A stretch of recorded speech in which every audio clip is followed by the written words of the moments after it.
What's up guys? So iki kibazo cyashobora kimaze kugushikira cyangwa kikaba kitaragushikira. Mugabo ndakwinginza ngo urabe no video gushika alafe hanyuma wirabe ingene bavyikorera. Hagiye buri kuri install application bikanka ko uinstalla bakabwira ngo application non installe ugahiga ico bivako ukabura ugashamwa nka 1xbet bikanka ugashamwa vidmate bikanka reka ndabereke nkuba application jewe mfise hano muri telefone reka ngenda hano nayishize ndainstall murabe ndagenda ku install hanyuma notorize ndayihurwenza hano kuri allow permission cengira install nyene nka kumwe bamo bikora raba nino jamano banyereka ngo unknown app blocked ntibikunda yuko ninstall application.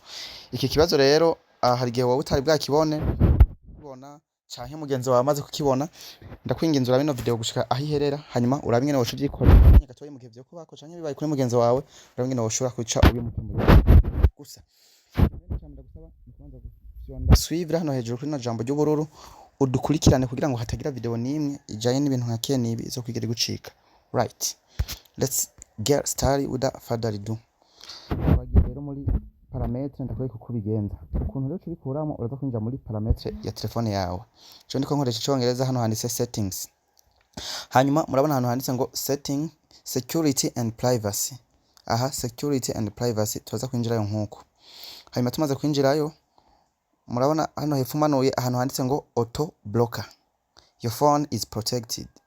Aha akanza guca tukugara nkuko hanyuma baradusaba ko dukoresha password. Aha ushaka kurinjira ngaho ukayandika password cyangwa ugakoresha iyi fingerprint wowe biravana no toke hano nyene kuri finger hano kuri screen fingerprint like this ndayugaye murabibona auto blocker mama rece ngaruka twinstall ya ama application ngende kwinstall turabe ko bikunda ndaza kwinjira nkuko cinshana kuri my file cininjira nyene handi ya application ibitse ncenza turabe ko bikunda. Alright, murabona ryaje mu ntajye bangarukaniye application iri kirinstalla ukuri kwamye yahejeje mbere ndetse no kuyugurura murabona neza yuko mpise ndayugurura.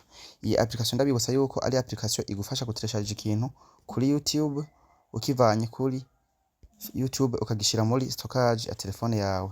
Aha ndemerewe gutangura gutreshaje nkuri kane charge kano kanimba gashasha ka Adric Akimu gasohotse ncanza hano nyene nkaca ndaba quality nini nkaca ngira kuri download hanyuma add